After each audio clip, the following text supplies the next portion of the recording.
નમસ્કાર વિદ્યાર્થી મિત્રો, હું Bharat Hadiya Bharat scholar YouTube channel પર આપ સૌનું હાર્દિક સ્વાગત છે. વિદ્યાર્થી મિત્રો, આજે ધોરણ 10 ની અંદર ગણિતમાં 3 નંબરનું ચેપ્ટર દ્વિચલ સુરેખ સમીકરણ યુગ્મ એને વિશે આપણે જોવાનું છે. હવે જો ચેપ્ટરના નામમાં છે કે દ્વિચલ એટલે કેટલા ચલ હોય તો કે બે ચલ. ચલની સંખ્યા કેટલી હોય વિદ્યાર્થી મિત્રો તો કે બે ચલ. બરાબર, ચલ એટલે કે બે ચલ હોય. કેટલા હોય? બે ચલ.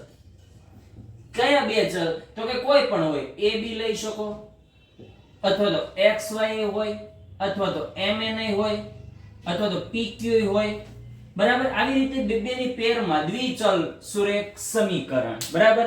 બીજું, સુરેખ એટલે કેવી તો કે જેમની ઘાત મોટામાં મોટી ઘાત કેવી હોય? એક હોય. બરાબર, ઉદાહરણ તરીકે આપણે લઈએ તો ax નો ax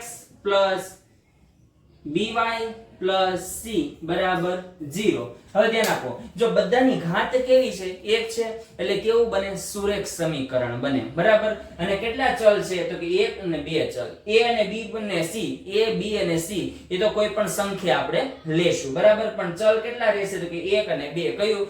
x અને y. બરાબર. તો આખા ચેપ્ટર ની અંદર આપણે ત્રણ રીતે આપણે આખા સોલ્યુશન લેવાનું છે. એક છે આલેખની રીતે, આલેખની રીતે. બરાબર. બીજું છે આદેશની રીતે, અને ત્રીજું છે લોપની રીતે. સમીકરણના ઉકેલ કઈ રીતે મેળવવાના છે? આલેખની રીતે, આદેશની રીતે અને લોપની રીતે. બરાબર. એમાં મોટા ભાગે આલેખની રીતે આપણે બોર્ડમાં તમારે પૂછાતી નથી. બરાબર, પણ એનો હેતુલક્ષી જે વન લાઇનર ક્વેશ્ચન આવે છે એમાં આલેખની રીતે હોય છે. હવે જો આલેખમાં છે ને બે સમીકરણ હોય છે. બે સમીકરણ. કયા બે સમીકરણ? ચાલો જોઈએ. એ બે સમીકરણ આધારે રેખાના ભાગ પાડવાના છે. તો કે a1x b1 y c1 બરાબર 0. બીજું સમીકરણ છે a2x b2y c2 બરાબર 0. હવે આલેખમાં તમને ખબર છે એક x અક્ષ અને ઊભી y અક્ષ. બરાબર. એમાં જ્યારે આ બે સમીકરણો ની કિંમત મૂકીએ અને એમાં આપણે રેખા મળે છે. બરાબર. તો રેખામાં પણ ત્રણ પ્રકાર છે. કેટલા પ્રકાર છે? ત્રણ પ્રકાર. એમાં પહેલી રેખા છે છેદતી રેખા. બરાબર. અને જ્યારે બીજી રેખા છે તો કે સમપાતી રેખા અથવા તો અવલંબી. અને ત્રીજી રેખા છે સમાંતર રેખા.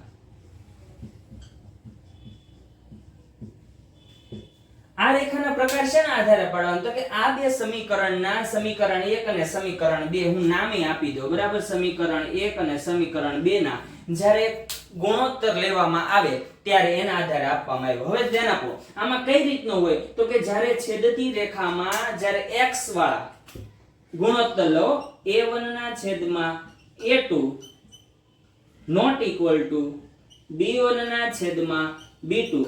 જ્યારે આ રીતનું હોય કે x ના સહગુણકનો ગુણોત્તર અને b ના સહગુણકનો ગુણોત્તર.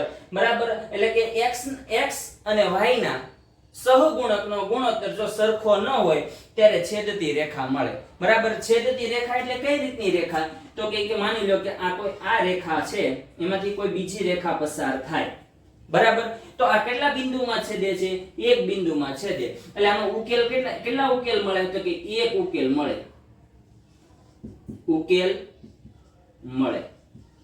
બરાબર. અને આ બીજું કે આ સુસંગત છે. કેવી છે? સુસંગત રેખા છે. બરાબર. ઉકેલ કેટલા મળે? એક મળે. બરાબર. સુસંગત રેખા છે. પછી બીજું કે છેદતી રેખા ક્યારે બને? કે જ્યારે x નો સહગુણકનો ગુણોત્તર અને y ના સહગુણકનો ગુણોત્તર જ્યારે સરખા ન હોય ત્યારે શું કહેવાનું? કે આ છેદતી રેખા છે. બરાબર. સમપાતી રેખામાં શું આવે તો કે x y અને અચળ પદ આ ત્રણેયનો ગુણોત્તર એટલે સમીકરણ 1 અને 2 નો ગુણોત્તર સરખા હોય. a1 ના છેદમાં a2 બરાબર b1 ના છેદમાં b2 બરાબર c1 ના છેદમાં c2. આવી રીતના જ્યારે ગુણોત્તર ત્રણે ત્રણ ગુણોત્તર સરખા મળે ત્યારે એને શું કહેવાય? સમપાતી રેખા કહેવાય. સમપાતી રેખા એટલે કે ઈ રેખા ઉપર એક રેખા હોય એની જ ઉપર બીજી રેખા મળે, એની જ ઉપર, બરાબર? એટલે કે મિલન થઈ ગયું કે એટલે કે એક જ રેખા મળે. તો આમાં કેટલા આપને છેદ બિંદુ મળે? તો કે અનંત મળે. તો આનો ઉકેલ કેવો મળે? અનંત ઉકેલ મળે. કેવો મળે? અનંત ઉકેલ મળે. અને છેદે છે, હા, છેદે એટલે શું કહેવાનું? કે સુસંગત છે. કેવી છે? સુસંગત રેખા છે, બરાબર? તો બીજી સંપાતી રેખામાં શું હતું? કે ત્રણે ત્રણ, કે x નો સહગુણક, y ના સહગુણક અને અચળ પદ, બરાબર? એટલે કે કોન્સ્ટન્ટ જે c વાળું પદ, આ ત્રણે ત્રણ ના ગુણોત્તર જો સરખા મળે તો એને કહેવાય સમપાતી રેખા કહેવાય. અને સમપાતી રેખામાં ઉકેલ કેટલા મળે? અનંત મળે, બરાબર? અને રેખા સુસંગત છે. હવે આવે છે સમાંતર રેખા. સમાંતર રેખા ક્યારે બને? તો કે a1 ના છેદમાં a2 બરાબર b1 ના છેદમાં b2, પણ a1 ના છેદમાં a2 not equal to c1 ના છેદમાં c2, બરાબર? કે x અને y ના સહગુણકનો ગુણોત્તર સરખો મળે, પણ x અને અચળ પદના ગુણોત્તર એટલે કે સમીકરણ 1 અને 2 આમ આવી રીતે ગુણોત્તર લેવાનો છે, બરાબર? ઈ ગુણોત્તર સરખો ન મળે ત્યારે કહેવાનું સમાંતર રેખા છે. સમાંતર રેખા એટલે કેવી રેખા? જે ક્યારેય એકબીજાને મળે જ નહીં, ક્યારે એકબીજાની સાથે ભેગી થાય નહીં, બરાબર? તો આમાં ઉકેલ કેવો મળે? તો કે ઉકેલ મળે જ નહીં. આમાં ઉકેલ મળતો નથી એટલે લખવાનું ઉકેલ મળશે નહીં. ઉકેલ મળશે નહીં, બરાબર? અને બીજું કે આ સુસંગત છે? તો કે સુસંગત નથી. સુસંગત નથી, બરાબર? તો આપણે આ જે છે ઈ હેતુલક્ષી પ્રશ્નમાં આટલા પૂછાય છે, બરાબર? આલેખની રીત. તો આલેખની રીતમાં શું આવે? તો કે આલેખની રીતમાં ત્રણ રેખા બને. એક આવે છેદતી રેખા, સંપાતી રેખા એટલે કે અવલંબી રેખા, અને એક આવે સમાંતર રેખા. છેદતી રેખામાં શું આવે? તો કે a1 ના છેદમાં a2 not equal to b1 ના છેદમાં b2, બરાબર? એવું બને ત્યારે રેખા કેવી રીતે? એક બિંદુમાં છેદે છે, બરાબર? એટલે એનો ઉકેલ 1 મળે, એ સુસંગત છે. બીજું સંપાતી રેખા, જેમાં a1 ના છેદમાં a2 બરાબર b1 ના છેદમાં b2 બરાબર c1 ના છેદમાં c2. જે રેખા એક રેખાની ઉપર જ બીજી રેખા મળે એટલે સિંગલ લાઈન બને, બરાબર? એટલે ઉકેલ કેવા મળે છે? અનંત ઉકેલ મળે છે. જેની રેખા પણ કેવી છે? સુસંગત છે. જ્યારે સમાંતરમાં a1 ના છેદમાં a2 બરાબર b1 ના છેદમાં b2 સરખા મળે, પણ a1 ના છેદમાં a2 not equal to c1 ના છેદમાં c2 જ્યારે જુદું મળે એટલે રેખા બંને કેવી મળે? જુદી જુદી, જે ક્યારેય ભેગી થતી નથી. ભેગી ન થાય એટલે ઉકેલ મળે નહીં, જેને સુસંગત નથી, બરાબર? આદેશની રીત અને લોકની રીત પછી જોશું. હવે આના જ દાખલા જે આલેખની રીતે અમુક જે પ્રશ્ન પૂછાય છે ઈ જ આપણે થિયરી બેઝ દાખલા જોઈએ. ચાલો જોઈએ. હવે પ્રશ્ન નંબર 2 માં કીધું આપેલ સમીકરણથી બનતી રેખા છેદતી રેખા છે, સમાંતર રેખા છે કે સંપાતી છે, તે આ ગુણોત્તર ઉપરથી નક્કી કરવાનું છે, બરાબર? તો ચાલો ચેક કરીએ આપણે. હવે પહેલું સમીકરણ છે ને, સમીકરણ 1 અને સમીકરણ 2. સમીકરણ 1 ને આપણે a1 વાળું રાખીએ અને સમીકરણ 2 ને આપણે 2, એટલે કે a1 a2 b1 b2 c1 c2 આ ટાઈપનું લેશું, બરાબર? તો ચાલો પહેલા જોઈએ a1 ના છેદમાં a2. a1 એટલે કોણ છે? તો કે 5 ના છેદમાં 7, બરાબર? પછી છે b1 ના છેદમાં b2. b2 કોણ છે? તો કે -4 ના છેદમાં 6. છેદ ઉડાડો એટલે મળે 2 ના છેદમાં 3. પછી છે c1 ના છેદમાં c2. c1 ના છેદમાં c2. c1 કોણ છે? તો કે 8 છેદમાં 9, પણ કેવા? માઈનસ. હવે જો આપણે થિયરીમાં શું ભણ્યા? તો કે પેલા બંને સરખા હોય ને, બરાબર? તો એને શું કહેવાય? પેલા બંને સરખા હોય અને છેલ્લું સરખું ન હોય તો સમાંતર બને. પેલા બંને સરખા ન હોય તો છેદતી બને. ત્રણે ત્રણ સરખા હોય તો શું બને? તો કે સંપાતી. અહીંયા ધ્યાન આપો. a1 ના છેદમાં a2 અને b1 ના છેદમાં b2, શું આ બંને સરખા છે? જોયો. ચલો 5 ના છેદમાં 7 અને -2 ના છેદમાં 3 આ સરખું નથી. આ સરખું નથી. સરખું ન હોય એટલે તરત જ શું બને? બરાબર. એટલે આ બંને સરખા થતા નથી. સરખા ન થાય ત્યારે શું કહેવાય? તો કે છેદતી રેખા બને છે. કેવી રેખા બને છે? છેદતી રેખા બને. બરાબર. તો પેલામાં મળે છે છેદતી રેખા. હવે જોઈએ બીજામાં, તો બીજામાં તે a1 ના છેદમાં a2 બરાબર. a1 કોણ છે? તો કે 9 અને a2 કોણ છે? તો કે 18. છેદ ઉડાડો તો જવાબ શું આવે? 1 ના છેદમાં 2. બરાબર. હવે આવી જ રીતે b1 ના છેદમાં b2. b1 કેટલા છે? કે 3 અને c2 b2 કેટલા છે? તો કે 6. છેદ ઉડાડો તો શું આવે? 1 ના છેદમાં 2. હવે ત્રીજામાં જોઈએ તો કે c1 ના છેદમાં c2. c1 કેટલા છે? 12 છે અને c2 કેટલા છે? 24 છે. છેદ ઉડાડો તો જવાબ આવે 1 ના છેદમાં 2. એટલે આમ જોઈએ ને તો ત્રણે ત્રણ ગુણોત્તર સરખા મળે. બરાબર. તો એનો મતલબ શું થાય? a1 ના છેદમાં a2 બરાબર b1 ના છેદમાં b2 બરાબર c1 ના છેદમાં c2. ત્રણે ત્રણ સરખું મળે તો એને કેવી રેખા કહેવાય? સમપાતી રેખા કહેવાય. કેવું કહેવાય? સમપાતી રેખા. બરાબર. હવે સેમ આવી જ રીતે ત્રીજામાં જોઈએ. ચાલો આમાં જોઈએ તો કે a1 ના છેદમાં a2 બરાબર a1 કેટલા છે? તો કે 6 અને a2 તો કે 2. છેદ ઉડાડો તો જવાબ શું આવે? 3 ના છેદમાં 1. બરાબર.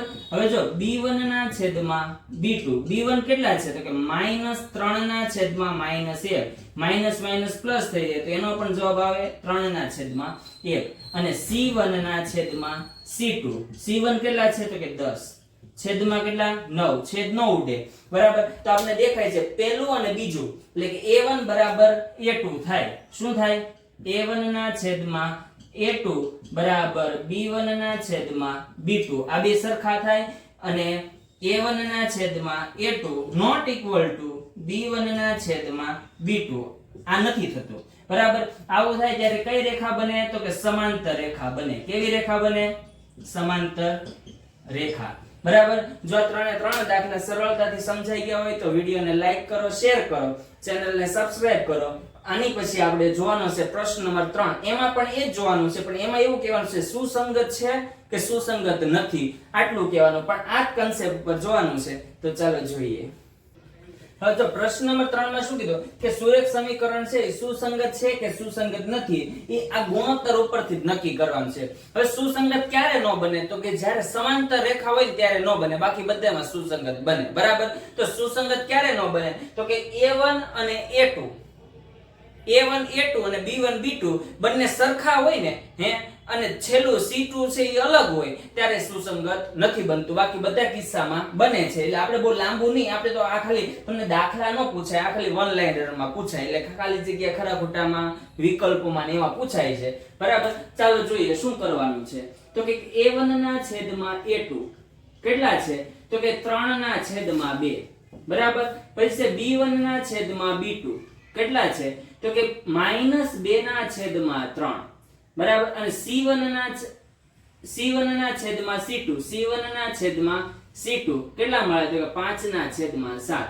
હવે જો અહીંયા છે ને સમીકરણ છે એટલે આપણે -5 છે પ્લસ છે, બરાબર ની પેલી બાજુ જાય તો માઈનસ, 7 છે પ્લસ છે પેલી બાજુ જાય તો માઈનસ, એટલે માઈનસ માઈનસ પ્લસ થઈ જશે. પણ આપણે પેલી બાજુ લઈ જતા નથી, આપણે ખાલી ચેક કરવાનું છે. બરાબર. ચાલો ધ્યાન આપો, જોવો જોઈએ. પેલું a1 અને a2 સરખા છે. a1 ના છેદમાં a2 બરાબર b1 ના છેદમાં b2. આ સરખા છે? નથી. આ સરખા ન હોય તો આપણે બીજું કાંઈ ચેક કરવાનું નથી. આ સરખા નથી એટલે આ છેદતી રેખા બને. કેવી રેખા બને? છેદતી રેખા. છેદતી રેખામાં આપણે ઉકેલ મળે છે એટલા માટે એને શું કહેવાય? સુસંગત છે. સુસંગત છે. બસ આટલું જ કરવાનું છે. સેમ ટુ સેમ અહીંયા જોઈએ. ચાલો a1 ના છેદમાં a2 બરાબર શું આવશે?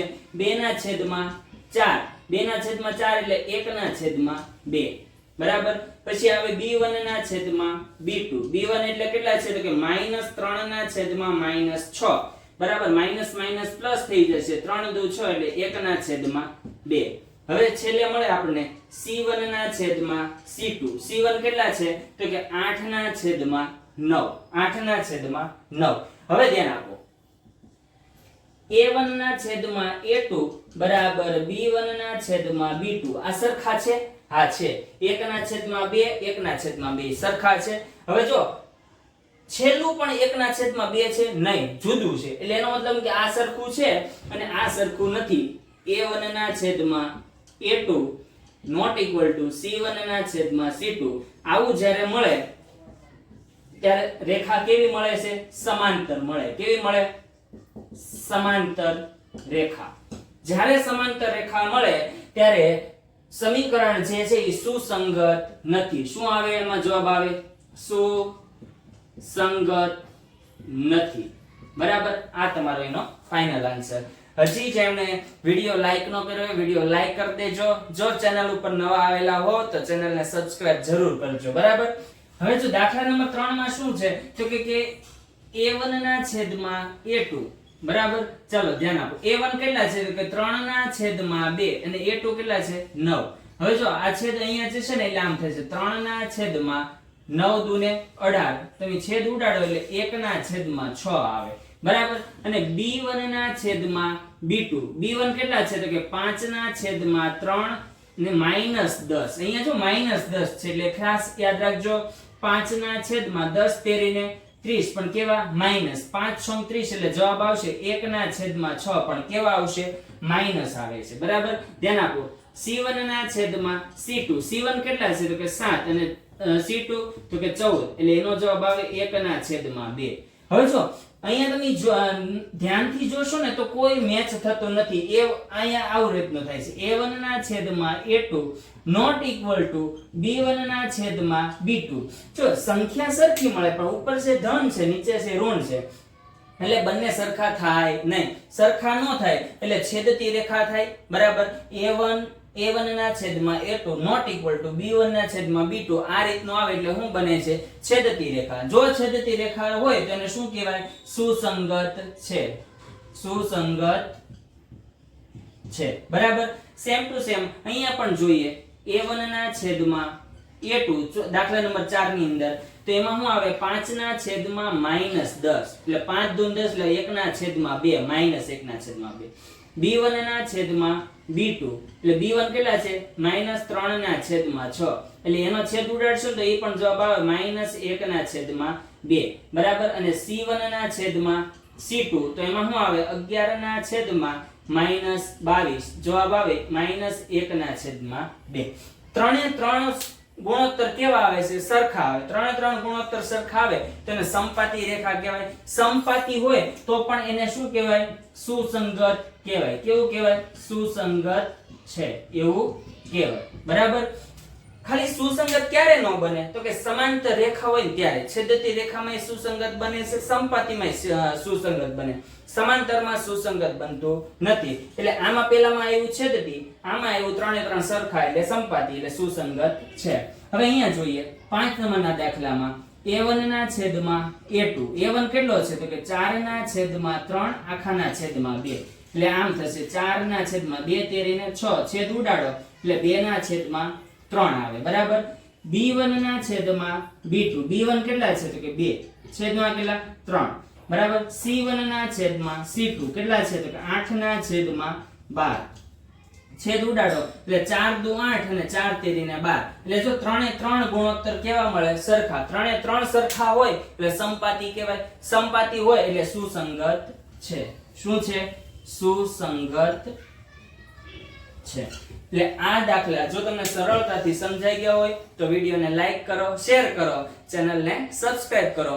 ફરી પાછા જો આજના છે ને આજના લેક્ચરમાં આપણે શું જોયું તો કે કેટલી મેથડના દાખલા આવશે. બરાબર? તો એક આવશે આલેખને આધારે, પછી આદેશના આધારે અને લોકના આધારે. એમાં આલેખના આધારે આપણે દાખલા કરવાના નથી પણ આલેખમાં રેખા આવે છે. કેટલી રેખા આવે? 3 રેખા. સમાંતર રેખા, છેદતી રેખા અને સંપાતી રેખા. બરાબર? ઈ રેખા શેના આધારે આવે છે તો કે બે સમીકરણના લીધે કે a1x b1x અને c1 ને બીજું સમીકરણ a2x b2x અને c2 એના આધારે ગુણોત્તરના આધારે આપણે જોયું હતું. બરાબર? તો આજના લેક્ચરમાં થિયરી અને દાખલા જો સરળતાથી સમજાઈ ગયો તો ફરી એકવાર વિડીયોને લાઈક કરી દેજો અને ચેનલને સબસ્ક્રાઇબ કરી દેજો.